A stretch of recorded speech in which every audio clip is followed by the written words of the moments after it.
जय माता दी।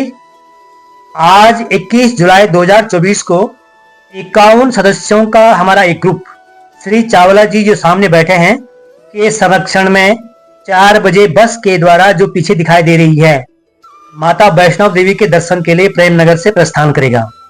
4 बजने वाला है तो चलें बस में बैठते हैं। वैसे तो वैष्णव देवी की यात्रा के लिए प्रेम नगर से सीधे चंडीगढ़ से होकर जाने का रास्ता सरल पड़ता है, लेकिन ड्राइवर के द्वारा ये सलाह दी गई कि इधर की रोड पर कार्य चल रहा है, रास्ता बहुत खराब है, इसलिए प्रेम नगर से सहारनपुर और सहारनपुर से चंडीगढ़ से होकर जाने का निर्णय लिया गया।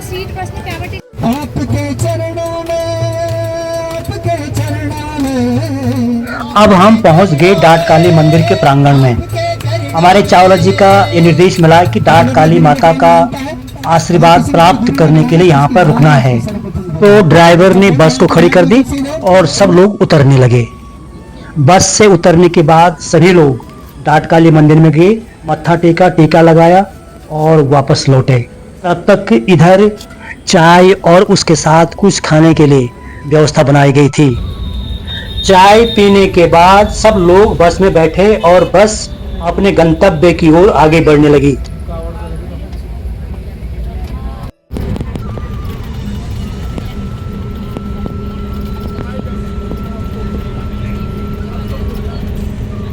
दरअसल देहरादून सहारनपुर की रोड काफ़ी पुरानी रोड है, इसलिए संकरी होने के कारण जाम की समस्या बनी रहती है।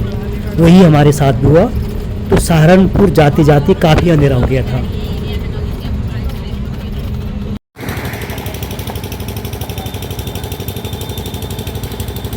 हमारी यात्रा का सफ़र रात भर चलने का है, कहीं पर भी ठहरने की योजना नहीं है। समय के अनुसार भोजन, चाय आदि के लिए सुविधा के अनुसार रास्ते में रुक रुक कर जाना है। हरियाणा से होकर पहुंच गए हम इस समय चंडीगढ़।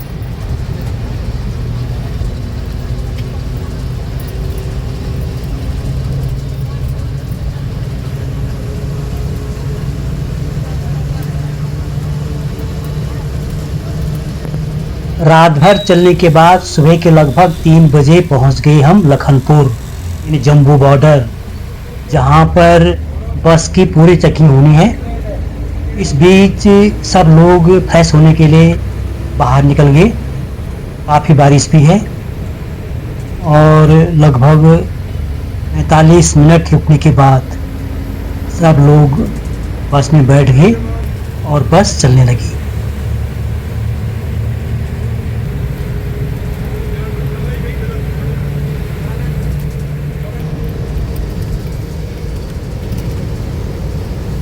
एक लंबे सफर के बाद दिन के 1:30 बजे हम पहुंच गए कटरा। वैष्णव देवी का मंदिर कटरा से लगभग 15 किलोमीटर दूर ऊंची पहाड़ी पर स्थित है। कटरा पहुंचने पर सबसे पहले हमने ठहरने के लिए एक लॉज में आवश्यकता के अनुसार किराए पर कमरे लिए। अपना सामान कमरों में रखकर स्नान आदि करने के बाद इससे आगे वैष्णव देवी की यात्रा का कार्यक्रम सामने आया, जिसमें ये बताया गया कि सब लोग अपने अपने ग्रुप में जाएंगे, चाहे कोई घोड़े में जाए, पालकी में जाए या पैदल जाए, उनकी इच्छा है। वैष्णव माता के दर्शन और आशीर्वाद के बाद जब वापस लौटोगे तब तक भोजन तैयार मिलेगा। कटरा से प्रस्थान करने से पहले हमको बताया गया कि वैष्णव देवी मंदिर जाने के लिए आवश्यक हल्का सामान ही ले जाना है, बाकी सामान कटरा में अपने कमरे में ही छोड़ना है, क्योंकि लंबा सफ़र है, चढ़ाई है, इसलिए परेशानी होगी। फिर उम्र और संपर्क के हिसाब से सभी लोगों ने अपना अपना ग्रुप बनाया और चलने की तैयारी करने लगे। अभी हम कटरा में हैं। देश के कोने कोने से भक्त हर दिन रेल और बस सेवा के द्वारा कटरा पहुंचते हैं, इसलिए कटरा में हर समय काफ़ी रश रहता है। यहाँ पर हर प्रकार के रेस्टोरेंट उपलब्ध हैं। कम कीमत से लेकर अधिक कीमत तक के कमरे आसानी से उपलब्ध हो जाते हैं। वैष्णव माता के दर्शन के लिए यहाँ से प्रस्थान करने से पहले हमको RFID कार्ड लेना होता है। इसके लिए आधार कार्ड की आवश्यकता होती है। इसलिए जब घर से चलना हो तो आधार कार्ड को अपने पास ज़रूर रखना चाहिए। तो चलें, सबसे पहले RFID कार्ड बना लेते हैं। अपना 5 लोगों का ग्रुप है। ऑफिस में जाकर हमने अपना RFID कार्ड बना लिया है। इसे हम अपने गले में लटका देते हैं। यहाँ पर हमारी यही पहचान है। वापस आने पर चेक पोस्ट पर स्वतः पुलिस वाले आपसे इस कार्ड को वापस ले लेंगे। अब यहाँ से हमको जाना है चेक पोस्ट पर। यहाँ से लगभग 1.5 किलोमीटर की दूरी पर पैदल भी जा सकते हैं, मगर हमने 220 रुपये में रिक्शा किया और पहुँच गए चेक पोस्ट पर। यहाँ पर हमारी संपूर्ण चेकिंग होनी है और फिर हम आगे बढ़ते हैं। चेकिंग के बाद जब हम आगे बढ़ते हैं तो आगे सामने दाएं ओर जो मकान है, भवन है, उसमें गुलशन कुमार का भंडारा लगता है। बताया गया कि 10 बजे से भंडारा शुरू होता है। इसके बाद जय माता दी की गूंज के साथ हम आगे बढ़ते हैं। सामने दाएं ओर जो बोर्ड दिख रहा है, इस बोर्ड में यहाँ से आने जाने ये साधनों की दरें निर्धारित है। उसको देखकर आप उन साधनों का उपयोग कर सकते हैं, जैसे घोड़े, खच्चर, पालकी आदि। अब यहाँ से हम आगे बाण गंगा घाट की ओर प्रस्थान करते हैं। रास्ता देखिए कितना सुंदर है। बरसात में छाते की आवश्यकता नहीं होगी। पूरा रास्ता टिन शेड के अंदर से गुजर रहा। अब पहुंच गए हम बाण गंगा घाट पर। यहाँ पर लोग स्नान कर रहे हैं। कहते हैं कि वैष्णव देवी की यात्रा से पहले यहाँ पर स्नान करना चाहिए।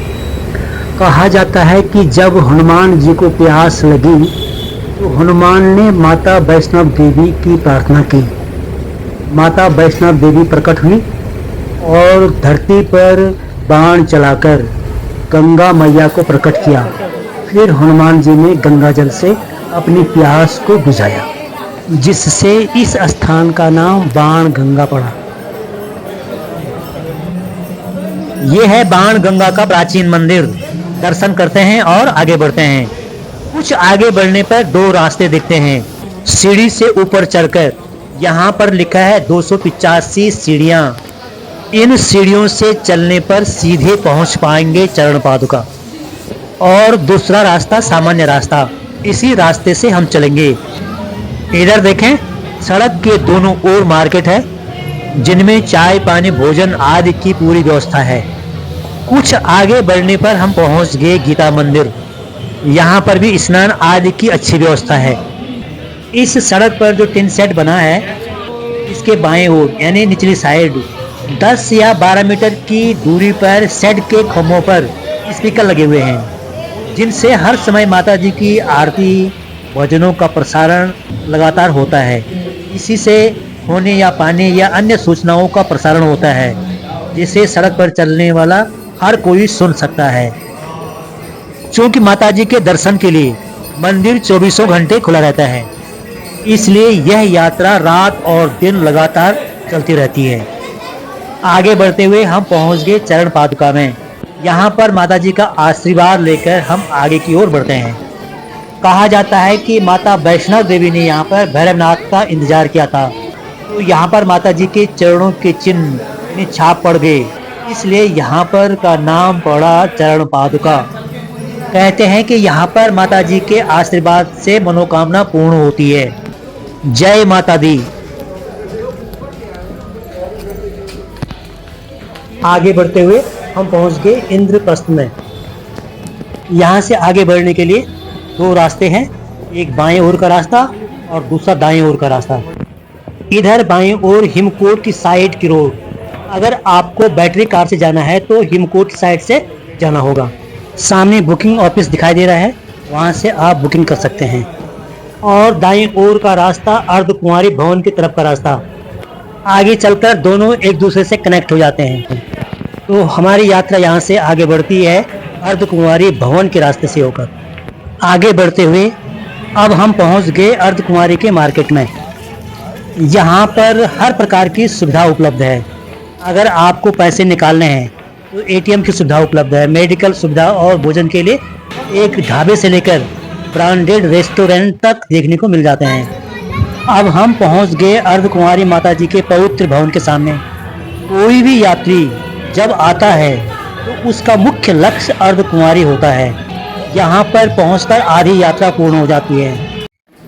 यहाँ पर आप रात्रि विश्राम भी कर सकते हैं। निःशुल्क आवासीय व्यवस्था के लिए साइन बोर्ड की तरफ से सामने दाएं ओर भगवती भवन और बाएं ओर श्रद्धा भवन धर्मशाले बने हैं, जहां पर श्रद्धालुओं के लिए निःशुल्क सेवाएं उपलब्ध हैं। यहां से आगे बढ़ने के लिए भी दो रास्ते हैं, एक तो सामने दाएं ओर हाथी मत्था से होकर और दूसरा बाएं ओर हिमकूट से होकर। चाहे तो आप अर्धकुंवारी से बैटरी कार के द्वारा भी जा सकते हैं। यहाँ पर ये पूरा परिसर जो दिख रहा है वह अर्धकुंवारी मंदिर परिसर का है।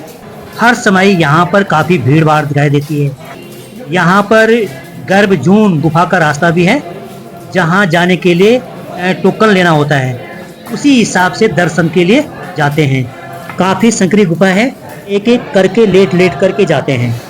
इसी वजह से लोग यहाँ पर विश्राम के लिए रुकते हैं। बताया जाता है कि वैष्णो माता ने इसी गर्भजून गुफा में 9 माह तक विश्राम किया था। यह भी मान्यता है कि इस गुफा में दर्शन के लिए जिंदगी में सिर्फ एक बार ही जाते हैं। तो हम यहाँ पर माता जी के चरणों में मत्था टेककर और आशीर्वाद प्राप्त करके आगे की यात्रा प्रारंभ करते हैं। हम चलते हैं हेमकोटि के रास्ते। आगे बढ़ते हुए हम देखते हैं कि माता जी के भवन तक जाने के लिए जो रास्ता बना है वह एकदम से साफ है। कहीं पर भी कोई भी तिनका नहीं है। नीचे सीमेंट की ईंटें बिछी हुई हैं। जगह जगह पर टॉयलेट बने हुए हैं जो कि एकदम से साफ हैं। पूरे रास्ते भर में कहीं पर भी कोई भी असुविधा होने वाली नहीं है। जगह जगह पर सीढ़ियों से चढ़कर शॉर्टकट रास्ते भी हैं और आरामदायक सीधे रास्ते भी हैं। जो लोग हेलीकॉप्टर से आते हैं उनका हेलीकॉप्टर साझी छत में उतरेगा।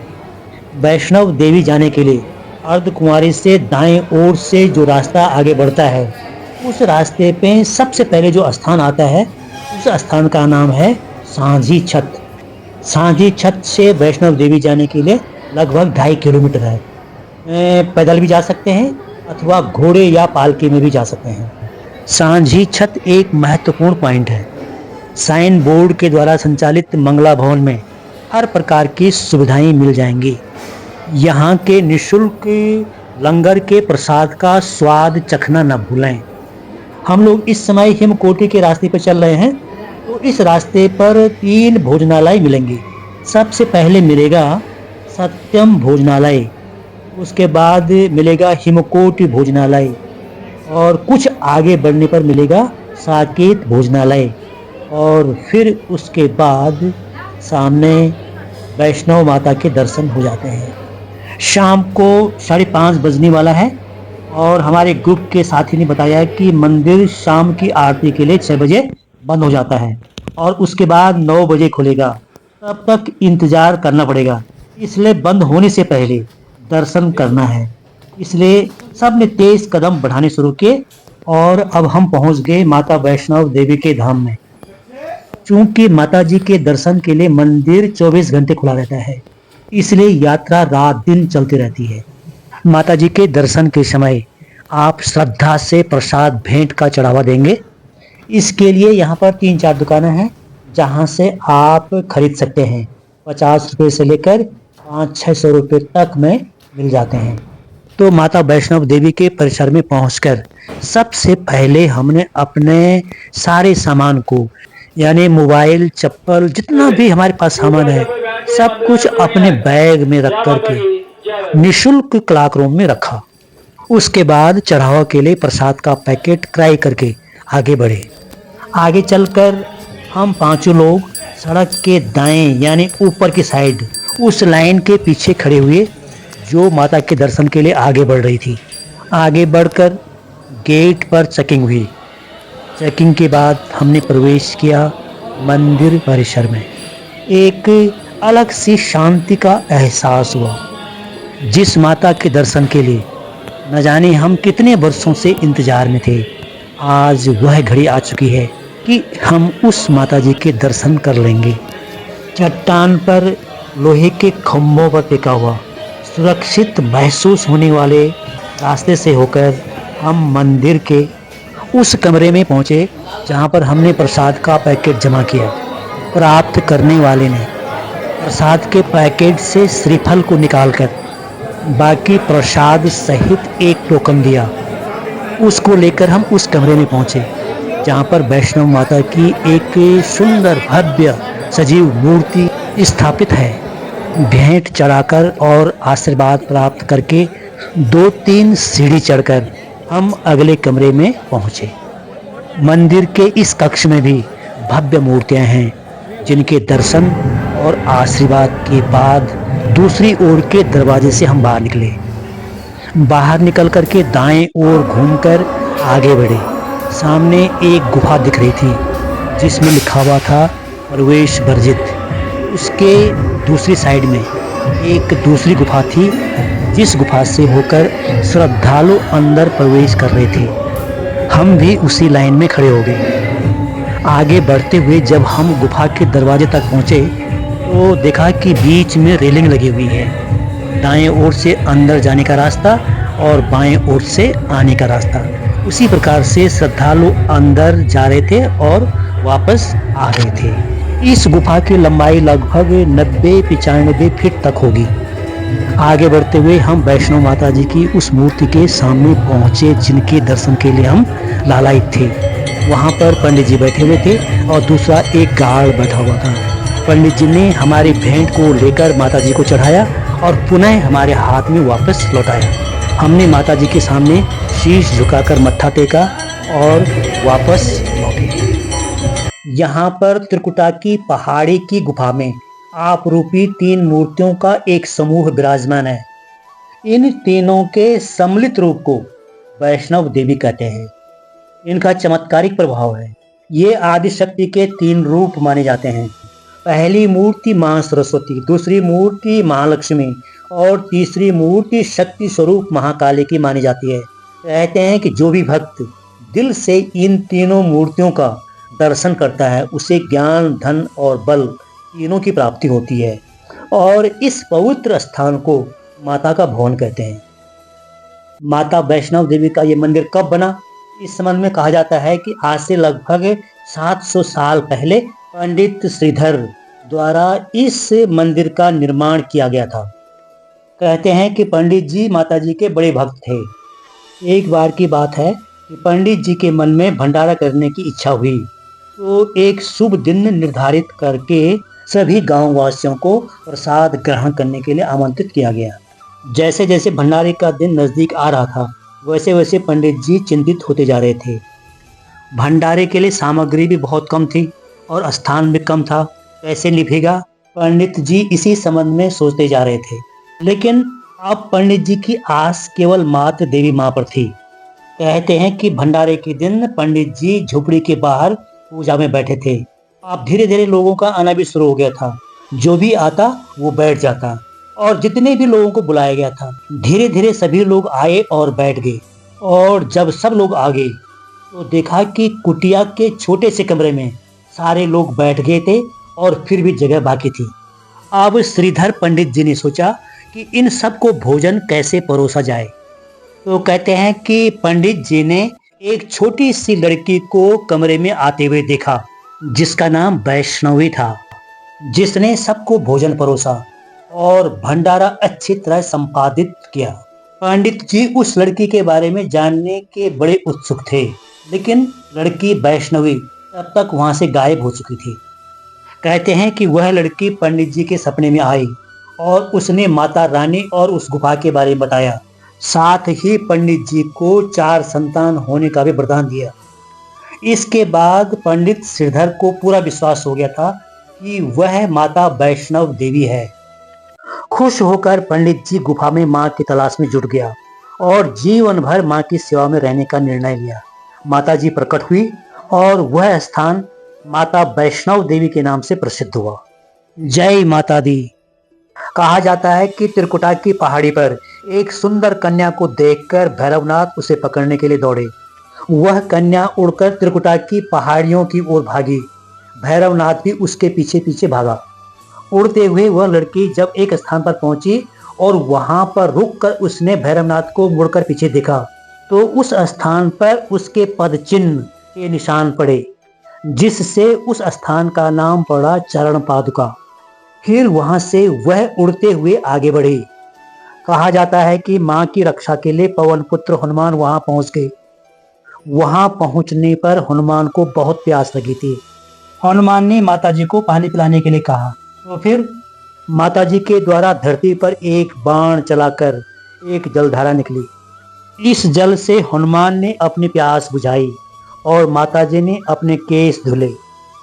उसके बाद माताजी एक गुफा में चली गई और हनुमान बाहर से पहरा देता रहा। 9 माह तक माताजी ने इस गुफा में तपस्या की।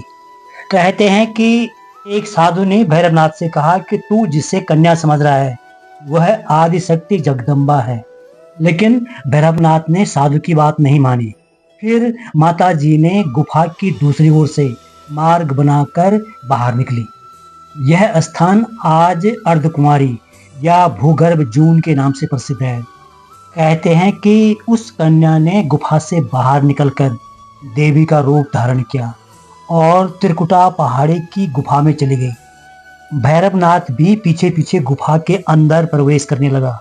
फिर माता ने हनुमान को बुलाकर अगले 9 माह तक भैरवनाथ को व्यस्त रखने को कहा। फिर कहते हैं कि हनुमान ने भैरवनाथ को युद्ध के लिए ललकारा। दोनों के बीच घमासान युद्ध हुआ, लेकिन जब वे निढाल होने लगे तो फिर माता वैष्णवी ने महाकाली का रूप धारण करके भैरवनाथ का सिर काट दिया और ये सिर भवन से 3 किलोमीटर दूर भैरव घाटी में जा गिरा। भैरवनाथ के वध से उसने अपनी भूल का पश्चाताप किया, क्षमादान की भीख मांगी। वैसे माताजी जानती थी कि भैरवनाथ के हमले की मनसा मोक्ष की प्राप्ति थी। फिर माताजी ने भैरवनाथ को जन्म मरण के बंधन से मुक्ति का वरदान दिया। साथ ही यह भी वरदान दिया कि मेरा दर्शन तब तक पूरा नहीं माना जाएगा जब तक भक्त तुम्हारा दर्शन नहीं कर लेते। इसलिए हर कोई भक्त वैष्णव माता के दर्शन के बाद भैरवनाथ के दर्शन के लिए अवश्य जाता है। गुफा से बाहर निकलकर सीढ़ी से नीचे उतरते हुए वापसी के लिए आगे बढ़े। कुछ दूर चलने के बाद माताजी के प्रसाद का एक छोटा सा पैकेट हमें दिया गया। कुछ आगे बढ़ने पर दाएं ओर एक काउंटर था। उस काउंटर पर अपना टोकन देकर माताजी का प्रसाद मिल रहा था। मुझे जो पहले टोकन मिला था मैंने उसे वहां जमा कर वहां से मुझे माताजी के प्रसाद के रूप में एक नारियल मिला। बस उसके बाद हम सीधे उस भवन में आए जहां हमारा सामान था। क्लॉक रूम से अपना सामान लेकर हम लोग भोजन करने के लिए होटल में गए। भोजन करने के बाद हम चल पड़े यहाँ से भैरवनाथ मंदिर की ओर। यहाँ से 3 किलोमीटर सीधी खड़ी चढ़ाई। वैसे वैष्णव देवी से भैरवनाथ मंदिर तक ट्राली की सुविधा उपलब्ध है, लेकिन शाम को 5 बजे से लेकर सुबह 6 बजे तक ट्राली बंद रहती है। ग्रुप के सभी लोगों ने ये निर्णय लिया कि भैरवनाथ मंदिर में पैदल चलना है। भैरवनाथ मंदिर में जाने के लिए सड़क बहुत सुंदर है। रात्रि का समय है लेकिन पोल लाइट है। चढ़ाई कुछ अधिक है लेकिन चढ़ने में अधिक परेशानी नहीं हो रही है। आहिस्ता आहिस्ता हम आगे बढ़कर पहुंच गए भैरवनाथ मंदिर में। मंदिर में पहुंचकर हमने आधा घंटा विश्राम किया और उसके बाद मंदिर में दर्शन के लिए गए। मत्था टेक कर और भैरवनाथ का आशीर्वाद प्राप्त करके हम लोग दूसरे रास्ते से वापस कटरा के लिए लौट पड़े। रात के लगभग 11 बज चुका था और हम कटरा के लिए प्रस्थान कर रहे थे। रास्ते में काफ़ी भीड़ थी, हम भी भीड़ के साथ साथ चल रहे थे। आगे बढ़ते हुए अचानक बारिश शुरू हो गई और इतनी तेज बारिश हुई कि आगे बढ़ना मुश्किल हो गया। हमारे पास छाता तो थी लेकिन उसका कोई भी प्रभाव नहीं पड़ रहा था। वैसे तो सड़क में टिन सेट बने हुए थे, लेकिन 2 टिन सेटों के बीच में काफ़ी जगह खाली थी, जिसको पार करना बहुत मुश्किल हो रहा था। और उसके बाद बारिश इतने जो है तेज हो गई थी कि दोनों साइड से बारिश अंदर सड़क की ओर घुस रही थी। अधिक बारिश होने के कारण हम एक दुकान में बैठ गए और जब तक बारिश बंद नहीं हुई तब तक वहीं बैठे रहे। लगभग रात के 2 बजे बारिश कुछ कम हुई तो फिर उसके बाद हम दुकान से चल पड़े। जब हम चेक पोस्ट पे पहुंचे तो पुलिस वालों ने हमसे RFID कार्ड प्राप्त किया और हम वहां से रिक्शे में बैठकर सीधे कमरे में पहुंचे। लगभग सुबह के 3:30 बज चुका था। भोजन बना हुआ था, हमने भोजन किया और सो गए। सुबह लगभग 8 बजे हम बिस्तर से उठे, फ्रेश होने के बाद नहाए धोए। तब तक नाश्ता बन चुका था। फिर उसके बाद हमने नाश्ता किया। वैष्णव देवी की यात्रा पर जाने वाले 51 लोगों में से 11 बजे तक सारे लोग वापस कमरे पर लौट चुके थे। लगभग दिन के 1 बजे हमारी बस वहां से वापसी के लिए चल पड़ी। 30-40 किलोमीटर चलने के बाद एक मंदिर के प्रांगण में हमारी बस रुकी। यहाँ पर लगभग हम 2 घंटे रहे। माताजी के इस मंदिर में मत्था टेका और आशीर्वाद प्राप्त किया। मंदिर के ही प्रांगण में सब लोगों ने एक साथ बैठकर भोजन किया। उसके बाद बस वहां से चल पड़ी। लंबे सफर के बाद शाम को लगभग 10 बजे जम्मू रोड के किनारे बाबा बर्फाने की ओर से लंगर लगा हुआ था, वहां हमने भोजन किया और उसके बाद हमारी बस वहां से चल पड़ी। इसके बाद रात भर के सफर में चंडीगढ़ से होते हुए हरियाणा और सहारनपुर से होते हुए डाट काली मंदिर, ISBT, बल्लभपुर से होते हुए प्रेम नगर पहुंचे। यानी 24 जुलाई 2024 को हमारी बस लगभग सुबह के 10 बजे प्रेम नगर पहुंच चुकी थी।